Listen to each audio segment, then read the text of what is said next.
વડોદરા મહાનગરપાલિકા દ્વારા ભ્રષ્ટાચારના કારણે દર વર્ષે સ્વચ્છતાના નામે કરોડો રૂપિયા ખવાઈ જાય છે, જ્યારે શહેરના ગાજરાવાડી ગણપતિ મંદિરથી લઈને ડીમાર્ટ તરફના મુખ્ય માર્ગ પર વર્ષોથી મોટા પ્રમાણમાં દુર્ગંધ મારતો કચરાનો ઢગલો તંત્રની મહેરબાનીથી જાહેરમાં પડી રહ્યો છે. વડોદરા મહાનગરપાલિકા દ્વારા શહેરને સ્વચ્છ સુંદર બનાવવા છેલ્લા 10 વર્ષથી 100 કરોડથી વધુની રકમ ખર્ચી નાખી છે, પરંતુ શહેર સ્વચ્છ બનાવવાનો દૂર દિવસે ને દિવસે ગંદકીથી પત્તર પરિસ્થિતિમાં ઉભરતો આવી રહ્યો છે.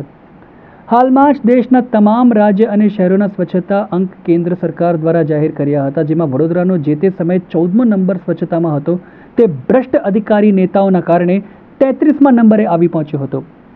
એક તરફ તો સ્વચ્છતાના નામે કરોડો રૂપિયા ખર્ચાઈ રહ્યા છે.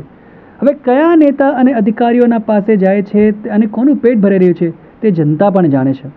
પરંતુ દુઃખની વાત તો આ છે કે શહેર સ્માર્ટ સિટી છેલ્લા 10 વર્ષ પહેલાં જાહેર થયો હતો, પરંતુ આજ દિન સુધી બની નથી.